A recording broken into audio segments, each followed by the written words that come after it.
A todos. Hoy vamos a arrancar con el tema que nos toca esta semana, que es sistema uroexcretor o sistema renal, como queramos decirlo. Recordamos rápidamente que los riñones son fundamentales para regular la composición o el volumen del líquido extracelular y así mantener un medio interno que sea estable. ¿Qué funciones cumplen estos riñones sumamente importantes? Son muchas, así que hay que prestarle atención. Recordemos que los riñones regulan la presión osmótica del medio extracelular, ¿sí? Son encargados de regular la osmolaridad. Esto lo hacen eliminando una orina que sea o muy diluida o muy concentrada, dependiendo cómo quieran regularlo. Regula la concentración plasmática de iones, principalmente el sodio, potasio, bicarbonato, calcio, magnesio, etcétera. Interviene también en la regulación del equilibrio ácido-base, actuando a través de un sistema buffer. Esto hay un videito también explicativo, es un tema bastante importante y a veces un poco también complejo. Regulan, bueno, también el volumen del líquido extracelular, dependiendo de la reabsorción que tengan del sodio y del agua, obviamente, como dijimos también, eliminando una orina muy diluida o muy concentrada. Eso también ayuda a regular y a mantener la presión. No solo lo hacen por medio de la regulación de los volúmenes a través del sodio y del agua, sino también del sistema renina-angiotensina-aldosterona, que ya lo vimos en cardiovascular y hoy probablemente lo volvamos a ver. Elimina productos metabólicos de desecho, la urea, el ácido úrico, creatinina, etcétera. Elimina fármacos, compuestos tóxicos extraños, produce hormonas, ya dijimos que a través de la renina interviene en todo el sistema renina-angiotensina-aldosterona, es capaz de degradar hormonas, principalmente insulina, glucagón, paratormona, e interviene en la síntesis renal de la glucosa. Esto es importante también porque en ayunos prolongados es capaz de sintetizar el glucosa, o sea, produciendo o estimulando una gluconeogénesis. La parte del comportamiento de líquidos va a darlo Pablo en un videíto también. Nosotros hoy nos vamos a centrar un poco más en lo que es la anatomía y la función renal. Y si vamos a la anatomía, es importante recordar que los riñones son órganos que son retroperitoneales, que se encuentran más o menos, o sea, se encuentran a cada lado de la columna vertebral, entre la doceava lumbar, entre D12, que le decimos D12, y L1, que es la primera lumbar. Si vemos ya en la parte histológica, por así decirlo, tenemos dos porciones, una parte externa a la que nosotros denominamos corteza y una parte interna que denominamos médula. Si vamos ya un poquitito más adentro todavía, es importante recordar que el riñón es multilobulado, que está formado por aproximadamente 8 a 10 pirámides, que le decimos que están en la zona medular, que acá las podemos ver, que tienen forma de pirámide, ahí estamos, ¿sí? Pirámides renales, y que cada una de estas pirámides va a terminar, o sea, formando va a terminar en una papila renal, en la papila renal. Esta papila renal es la encargada de drenar la orina en estos espacios que vemos acá, que se denominan cálices menores, ¿sí? Estos cálices menores son los encargados de unirse formando cálices mayores y estos cálices mayores terminan formando lo que denominamos pelvis renal, que luego por movimientos peristálticos son los encargados de eliminar la orina por los uréteres hacia la vejiga y luego hacia la uretra.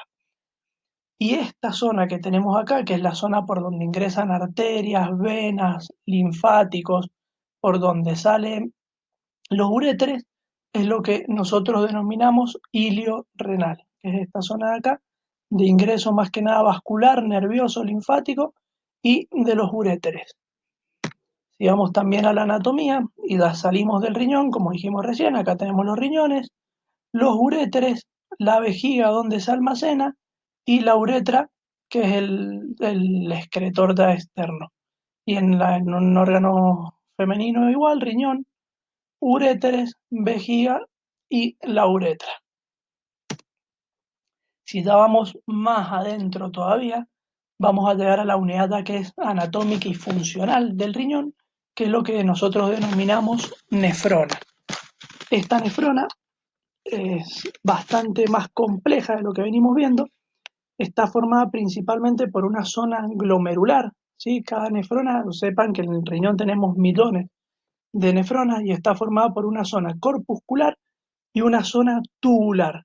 La zona corpuscular está formada principalmente por este glomérulo renal, que sí, este entrelazado que tenemos acá, que llega, que por donde viene en realidad la arteriola aferente, ingresa al glomérulo, acá se produce todo el filtrado renal y lo que vuelve a la sangre va a volver por la arteriola eferente a circulación ya general sistémica y todo lo que aquí se filtre y pase va a atravesar hasta los túbulos, que algunas cosas se van a ir reabsorbiendo, secretando estos túbulos, pero acá es donde ya se empieza a generar toda la orina.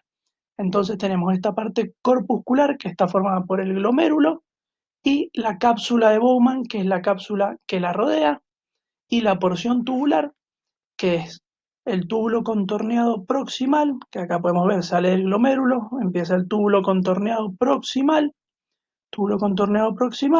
el asa de Henle, que tiene una porción descendente delgada, una porción ascendente gruesa, se continúa con el túbulo contorneado distal y luego por los túbulos conectores se une al túbulo colector, ¿sí?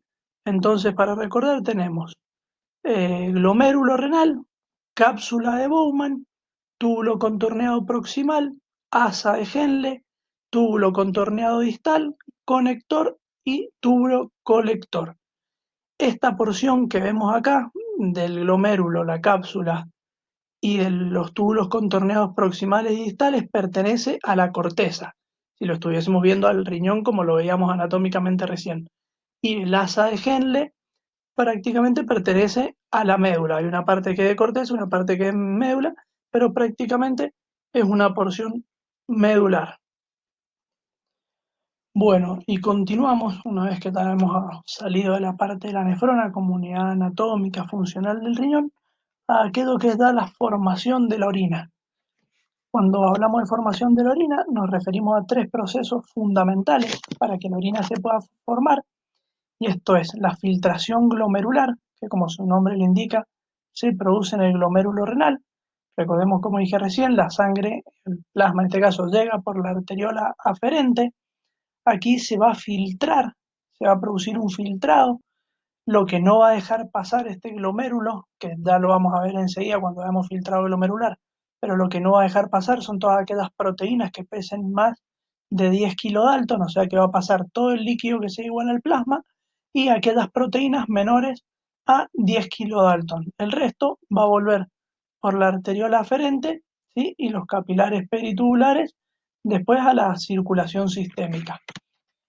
Una vez que pasa esta filtración, la sangre no, perdón, del proceso de formación de orina va a llegar a la zona tubular y acá tenemos dos funciones más importantes que nos van a ayudar a terminar de formar la orina.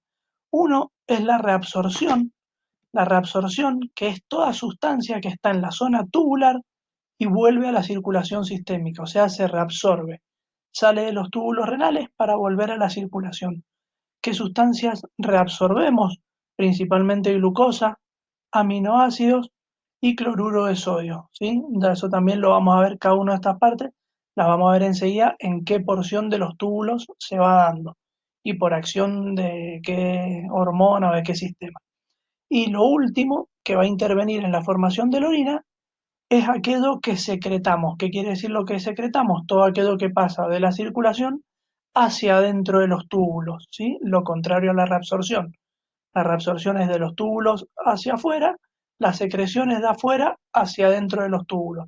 ¿Y qué secretamos principalmente? Potasio, hidrógeno, fármacos o medicamentos como la penicilina, el ácido paramino hipúrico, etcétera. Entonces, esta excreción renal, la excreción renal va a ser el resultado de lo que nosotros filtremos en el glomérulo menos lo que nosotros reabsorbemos, menos lo que reabsorbemos, más lo que secretamos, ¿sí? Lo que filtramos menos lo que reabsorbemos, que se va hacia afuera, más aquello que secretamos, que viene hacia adentro. Bueno, y llegando a la filtración glomerular, ahora vamos con uno de estos pasos que vimos recién. Recordemos que la filtración glomerular en realidad es una ultrafiltración del plasma, como lo dice acá arriba, ¿sí? Cuando hablamos de filtración nos referimos más que nada a una especie de membrana, un tamiz, que va a permitir el paso del plasma y de las moléculas pequeñas y que le va a restringir el paso a aquellas moléculas de mayor tamaño, que recién lo dijimos que eran mayores a 10 kilodalton. La membrana de filtración glomerular está formada principalmente por tres capas, ¿sí? Una capa, una primer capa en realidad que es denominada lámina fenestrada, ¿sí? Que es el endotelio capilar, por así decirlo. Esa es una capa que, como dijimos, era con poros bastante grandes, que permite el paso fácil de todas las moléculas más pequeñas, que solo restringe el paso de proteínas plasmáticas de gran peso molecular. Luego a esto le sigue la membrana basal glomerular, ¿sí? Que es la segunda capa. Esta membrana basal glomerular es una red de fibridas más finas que están embebidas en una especie de gel que impide también el pasaje de otras sustancias. Y una tercera capa, que es la cápsula de Bowman, que es lo que vemos acá en realidad, que está formado por el espacio de Bowman y la cápsula de Bowman, que está formada principalmente por los podocitos o estas células tipo pie, y que entra en contacto con el capilar, ¿sí? O cápsula de Bowman, como la habíamos visto anteriormente. ¿De qué va a depender esta filtración glomerular entonces? De tres cosas o tres situaciones importantes. Una, el tamaño, que lo venimos diciendo ya. Todo aquello que sea menor a 10 kilodalton entonces va a atravesar más fácilmente las membranas. Toda molécula mayor o de mayor tamaño o mayor peso se va a quedar en realidad en esta red o en esta membrana. La forma también va a depender obviamente de la forma que tenga la sustancia, si va a poder atravesar o no la membrana. Y lo último, las cargas. Recordemos que es una membrana de carga negativa, todas aquellas sustancias o iones con cargas negativas obviamente se repelen y no atraviesan la membrana, o sea que no son filtradas. Y la velocidad a la que filtra el glomérulo va a depender de los mismos factores que intervienen en un intercambio líquido, por ejemplo, en un vaso sanguíneo común. ¿De qué valores estamos hablando entonces? De la presión hidrostática y de la presión coloidosmótica. Recordemos la presión hidrostática, la presión que hace el líquido dentro del vaso contra las paredes para salir, por así decirlo, y la coloidosmótica, dado principalmente por las proteínas plasmáticas que van dentro de este vaso que impiden la salida hacia el exterior. Entonces, quienes favorecen la filtración, la presión hidrostática cada en el capilar del glomérulo. Ahora vamos a ver justo una imagen, por eso ahí me estaba quedando. Y quienes se oponen a la filtración, la presión hidrostática que va a haber en la cápsula de Bowman, o sea, alrededor del glomérulo, mientras más presión haya, más complicado se le va a hacer a la sustancia salir porque tienen presión de afuera hacia adentro, y la presión coloidosmótica de las proteínas plasmáticas que van dentro del capilar glomerular. Acá tenemos una imagen de lo que es la filtración, cómo llegan las sustancias por la aferente. Vamos a ver que vienen por la aferente, aquellas que son de bajo peso, que no tienen cargas negativas o que su forma lo permite. Fíjense que salen al espacio tubular y se van por los túbulos entonces a continuar su camino. Aquellos que son de gran peso, que son de carga negativa, etcétera, continúan dentro del glomérulo y vuelven por la aferente hacia la circulación, ¿sí? Acá vamos a tener entonces la presión hidrostática que están haciendo estas moléculas desde adentro para salir, que intentan salir, eso favorece entonces la filtración. Vamos a tener la presión hidrostática que haga todo lo que es vascular de la cápsula de Bowman hacia adentro, que trata de mantenerlo, eso sí juega en contra de la filtración. Y lo otro que juega en contra de la filtración, entonces, la presión coloidosmótica de aquellas proteínas plasmáticas que están dentro del capilar glomerular. Bueno, siguiendo con la formación de la orina, una vez que da la orina escapado en realidad al filtrado glomerular, pasa entonces a la zona tubular. Recordemos túbulo contorneado proximal, asa de Henle, contorneado distal, conectores y túbulo colector, ¿sí? En el túbulo contorneado proximal Podemos recordar que acá el epitelio es muy permeable, entonces permite la reabsorción de grandes cantidades de líquido tubular. Acá se reabsorbe el 70% de lo que se filtra y siempre se mantiene esa proporción, es directamente proporcional. ¿Qué quiere decir? Que si nosotros aumentamos la filtración, aumenta la reabsorción. Si nosotros disminuimos la filtración, disminuye la reabsorción. ¿Por qué? Porque siempre es el 70% y es proporcional entonces a la cantidad. ¿Qué reabsorbíamos acá? Si ustedes se acuerdan, si recuerdan esta imagen, acá reabsorbíamos la totalidad de la glucosa, ¿sí? Reabsorbíamos entonces glucosa, reabsorbíamos los aminoácidos, algunas proteínas que se habían escapado al filtrado glomerular y reabsorbíamos el sodio, el cloro, el cloruro de sodio entonces y el bicarbonato. Y quienes secretábamos hacia el interior entonces eran antibióticos como la penicilina, que acá los habíamos dicho, el potasio, los hidrogeniones y el ácido paraaminohipúrico, entre otras sustancias. Eso a nivel del túbulo contorneado, entonces, proximal. Acá en el túbulo contorneado proximal, donde hay todavía una gran permeabilidad. Esta permeabilidad sigue en la rama descendente del asa de Henle, sigue siendo muy permeable. Acá el líquido en la rama descendente del asa de Henle se pierde mucha agua y se gana mucho cloruro de sodio, empieza a entrar mucho sodio y mucho cloro, y eso hace que la orina que viene hasta esta parte sea muy concentrada. Acá la orina está muy concentrada porque se perdió líquido y se ganó cloruro de sodio, pero luego empieza a perder esa osmolaridad. ¿Por qué? Porque cuando va ascendiendo empieza a haber un intercambio en la parte gruesa, empieza a perder en realidad sodio, ¿sí? El sodio empieza a reabsorberse, mucho sodio que acá habíamos secretado, acá lo vamos reabsorbiendo, primero lo hace de forma pasiva y luego lo hace de forma activa. ¿Cómo lo hace de forma activa? Principalmente por acción de la aldosterona, en donde empieza a intercambiar el sodio por el potasio. Sí, bueno, acá también tenemos que recordar que es muy importante que la permeabilidad que tenemos al agua en estos sectores, ¿da? En el asa de Henle y en el túbulo contorneado distal, es prácticamente dependiente de la antidiurética, ¿sí? De la hormona antidiurética, y que esta es la parte en la que nosotros ya nos encargamos de realizar una orina o muy concentrada o muy diluida.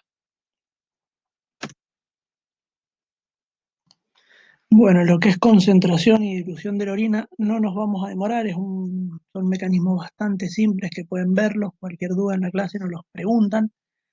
Más que nada está obviamente por la antidiurética, ya lo van a ir viendo, acá algo vamos a repasarlo rápido, pero sí vamos a ver el control hormonal, ¿sí? Como está hormonalmente regulado, obviamente, la diuresis. Y cuando vemos el control hormonal de la diuresis, tenemos que saber que hay sistemas que son obviamente antidiuréticos, o sea, que están en contra de la diuresis, y sistemas que favorecen la diuresis.